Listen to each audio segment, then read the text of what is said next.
여러분은 죄가 뭐라고 생각하십니까? 뭔가 기준이 정해져 있는데 그 기준을 벗어나는 것, 그게 바로 죄이지요. 신앙에 있어서 죄라는 것은 어떤 의미가 있을까요? 죄는 하나님 나라 천국으로 못 가도록 하는 근원이 됩니다. 천국을 못 간다는 것은 심판의 대상이 되는 것이고 영원한 죽음, 지옥불로 떨어진다는 것을 의미합니다.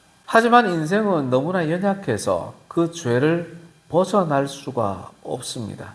그래서 예수님께서는 우리에게 그 죄를 벗어날 수 있는 방법을 가르쳐 주십니다. 너희들은 죄를 짓지 않고 살 수 있어. 이렇게 말씀하시는 것이 아니라 연약한 인생이기에 죄 짓는 것을 알지만 회개하라 천국이 가까이 왔느니라 우리에게 말씀해 주십니다. 왜 회개하라 말씀하셨을까요? 너희 연약한 인생은 죄를 지을 수밖에 없다. 의인은 없나니 하나도 없음에 아무도 천국에 이르지 못한다. 그러므로 회개해야만 의인이라 칭함을 받고 나 하나님의 나라에 올 수가 있느니라 라고 우리에게 가르쳐 주십니다. 그래서 회개가 필요한 것입니다. 회개하면 어떤 결과가 나타나느냐? 먼저는 죄사함을 받습니다. 사도행전 2장 38절입니다. 너희가 회개하여 각각 예수 그리스도의 이름으로 세례를 받고 죄사함을 받으라. 아멘. 그리하면 성령의 선물을 받으리라. 아멘. 회개는 성령이 임재하는 통로고 성령의 임재는 죄사함의 선물입니다. 또한 로마서 3장 24절입니다. 그리스도 예수 안에 있는 속량으로 말미암아 하나님의 은혜로 값없이 의롭다 하심을 얻은 자 되었느니라. 아멘. 회개하는 자는 하나님으로부터 의롭다 칭함을 받습니다. 인생이 의로워서 의롭다가 아니라 회개함으로 의롭다 칭함을 받습니다. 또한 우리가 가장 갈망하는 거죠. 회개하면 구원받습니다. 요한복음 3장 16절입니다. 하나님이 세상을 이처럼 사랑하사 독생자를 주셨으니 이는 그를 믿는 자마다 멸망하지 않고 영생을 얻게 하려 하심이라. 아멘. 예수 그리스도께서 이 땅에 성육신하신 근본적인 목적이 우리 인생을 회개시켜서 구원받게 하시는 것입니다.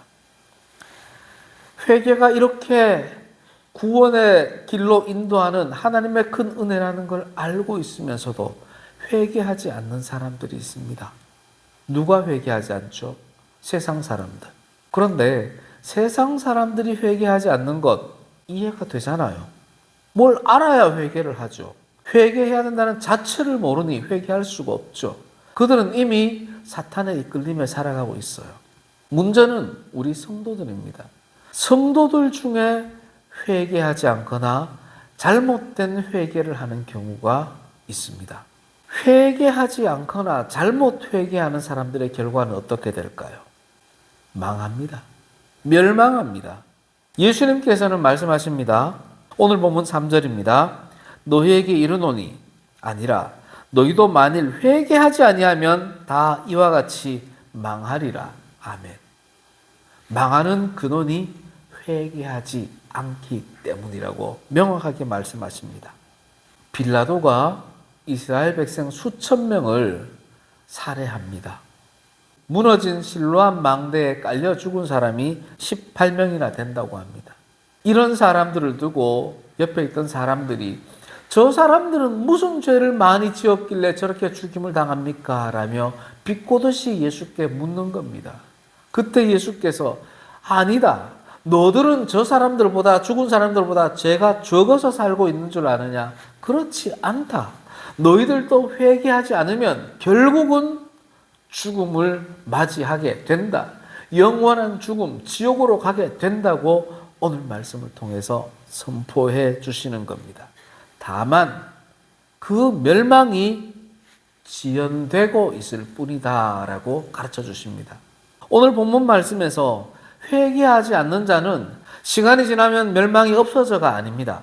멸망을 반드시 당하게 되는데 그 시점이 미루어진다는 것만을 우리에게 가르쳐 줍니다. 비유로서 무화과 나무 열매 비유를 해주십니다. 무화과 나무는 성도들을 상징합니다. 포도원 지기는 예수 그리스도를 말씀하시는 것이고 주인은 하나님을 말씀하시는 거죠. 주인 되신 하나님께서 포도원에 하나님이 창조하신 이 피조 세계에 성도들을 심었더니 성도들이 열매를 맺지 못하고 있습니다. 찍어서 불에 태우려고 하니 포도원 지기인 예수 그리스도께서 이 땅에 오셔서 아닙니다, 주인 하나님이시여. 제가 돌보겠습니다. 땅을 갈고 거름을 주어서 이 나무가 열매 맺을 수 있도록 보살피겠습니다. 지난 3년 동안 기다려주신 주인님, 제가 돌볼 1년만 더 기다려 주십시오. 1년 뒤에는 그때도 열매 맺지 않는다면 그때 주인님 이 나무를 찍어 불태워도 되겠습니다. 하나님께 청혼을 하는 겁니다. 그러면 무화과 나무가 어떻게 해야 되겠어요? 열매를 맺어야죠. 그래야 살 수 있는 거죠. 오늘 비유로 하신 말씀은 성도들이 열매 맺지 않으면 결국은 멸망당한다라는 것을 가르쳐 주시는 겁니다. 우리 성도들이 착각하죠. 회개한다, 착각합니다. 조선시대에 죄인들이 사또 앞에 불려옵니다. 그럼 사또가 뭐라고 합니까? 네 죄를 네가 알렸다. 그러면 끌려온 백성이 무슨 죄인지는 알 수 없사오나 죽을 죄를 지었나이다. 그저 목숨만 살려주십시오. 이렇게 고백합니다. 이게 회개입니까? 우리 성도들의 기도로 한번 들어가 볼게요. 하나님, 저의 죄를 용서하여 주시옵소서. 알고 지은 죄, 모르고 지은 죄 다 용서하여 주시옵소서. 이게 회개입니까? 회개한다, 자복한다는 것은 나의 죄를 하나하나 구체적으로 아랜다는 것입니다. 그리고 그 아랜 죄를 예수님으로부터 예수님의 이름으로 용서받는 것을 간구하는 것이 바로 회개입니다. 다시 말해서 정확하게 죄를 고백하지 않는다는 것은 정확하게 죄를 인식하지 못하고 있다는 겁니다. 쉬운 말로 하면 나 죄 짓지 않아 생각하는 겁니다. 성도 중에 죄 지은 것을 회개하지 않는 성도가 어디 있습니까? 자기가 죄라고 생각했는 것은 다 회개합니다, 입술로. 그런데 죄를 짓지 않는다, 죄가 없다라고 생각하니 그 부분에 대해서는 회개하지 않는 겁니다. 세상에서는 이런 사람들을 양심수 또는 확신범이라고 합니다. 어떤 사람이 칼을 들고 사람을 찌릅니다. 그런데 자꾸 내 귀에 하늘에서 저 사람 찔러라고 말하기에 내가 찔렀을 뿐입니다. 내가 찌르고 싶어서가 아니라 누군가 내 귀에 말하기 때문에 내가 찔렀습니다. 나는 죄가 없습니다. 이런 사람을 우리는 정신병자라고 하지만 그 나름대로는 확신범이라고 하는 겁니다.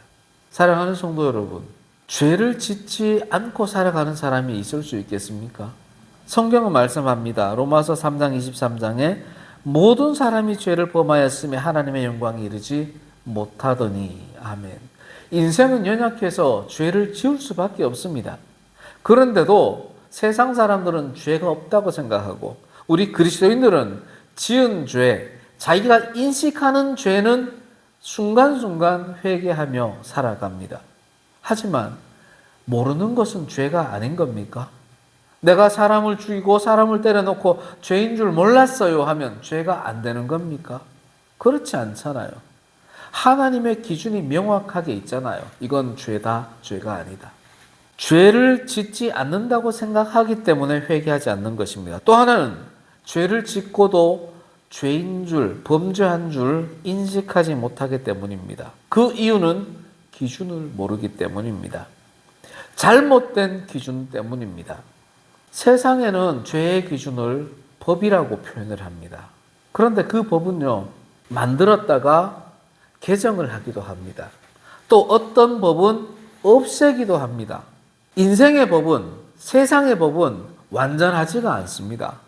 그때그때 변화되고 생성되고 사라지는 것이 우리 인간의 법입니다. 하지만 하나님의 법은 항상 일정합니다. 하나님의 법은 진리이기 때문에 그렇습니다. 그 진리의 하나님 말씀이 죄의 기준이 되어야 하는 겁니다. 올바른 기준은 하나님 말씀밖에 없는 겁니다. 성도들이 죄를 회개한다고 했죠. 그런데 그것이 곧 위험한 발상일 수가 있습니다. 성도들은 대부분이 죄를 이미 회개했고 나는 의인이라 칭함을 받았다라고 생각을 합니다. 틀린 말은 아닙니다. 우리는 밀양이라는 영화 속에서 아이를 죽이고 교도소에 갇혀있던 사람이 예수 믿고 교도소에서 죄사함 받았다고 이야기하는 장면을 떠올리게 됩니다. 아이의 어머니가 그 살해범을 용서해 주려고 교도소에 왔다가 그 살해범이 먼저 나는 죄사함을 받았음이라고 고백할 때 이 아이의 엄마가 신앙을 다 놓쳐버리죠. 용납할 수가 없죠. 내가 용서하지 않았는데 어떻게 하나님이 먼저 용서해 줍니까? 이 장면이 우리의 심금을 울리지 않습니까? 그리스도인들은 입술로 회개하면 다 용서받는다고 생각합니다. 하지만 예수님께서는 그렇게 말씀하시지 않습니다. 회개의 방법은 물론 믿음이 전제가 되어야 됩니다. 예수 그리스도의 이름으로 회개하면 죄 용서함을 받는다. 이 믿음이 전제가 되어야 하면 당연합니다. 이 믿음을 가지고 예수님의 이름으로 회개의 기도를 해야 합니다. 그렇게 해야 용서함을 받습니다. 문제는 거기에 그친다는 겁니다. 진정한 회개는 씻어내는 것에 있습니다. 무엇으로 씻어내요? 물로, 말씀으로 씻어내야 되는 겁니다. 에베소서 5장 26절입니다. 이는 곧 물로 씻어 말씀으로 깨끗하게 하사 거룩하게 하시고. 아멘. 예수님께서는 회개할 때 말씀으로 씻어내어야 한다라고 명확하게 가르쳐 주십니다. 그 말씀이 죄의 기준이고 회개의 기준이 되는 겁니다. 회개하지 않는 자들은 입술로는 회개하지만 말씀으로 씻어내지를 않습니다. 그것은 참된 회개라 할 수가 없습니다. 또 하나 오늘 본문 말씀을 통해서 예수께서는 회개에 합당한 열매를 맺어야 한다. 그것이 진정한 회개다라고 가르쳐 줍니다. 예배 중에, 기도회 중에 입술로 회개하는 것, 안 하는 것보다는 낫죠. 한 단계 더 나아가야 됩니다. 말씀으로 씻어내고 회개의 열매를 맺어야 합니다. 그렇지 않으면 하나님의 포도원 안에 있을지라도 1년이 지나면 결과를 보고 찍어서 불태워 버리십니다. 우리가 죽음을 맞이할 때, 예수께서 재림할 때, 심판대 앞에 섰을 때 열매가 없으면 찍어서 불에 던지움을 당하는 것 같이 지옥불에 떨어지고 맙니다. 죄가 한 가지가 있고 100가지가 있어요. 그러면 100가지 가진 사람은 지옥 가고 한 가지 죄가 있는 사람은 천국 갑니까? 그렇지 않습니다. 천국은 작은 죄 하나라도 들어가지 못하는 곳입니다. 그래서 우리는 날마다 말씀을 기준으로 이것이 죄인지 아닌지, 죄라고 확인이 되면 말씀으로 씻어내어야 되고 그 죄를 회개해서 회개의 열매까지 맺어야 하는 겁니다.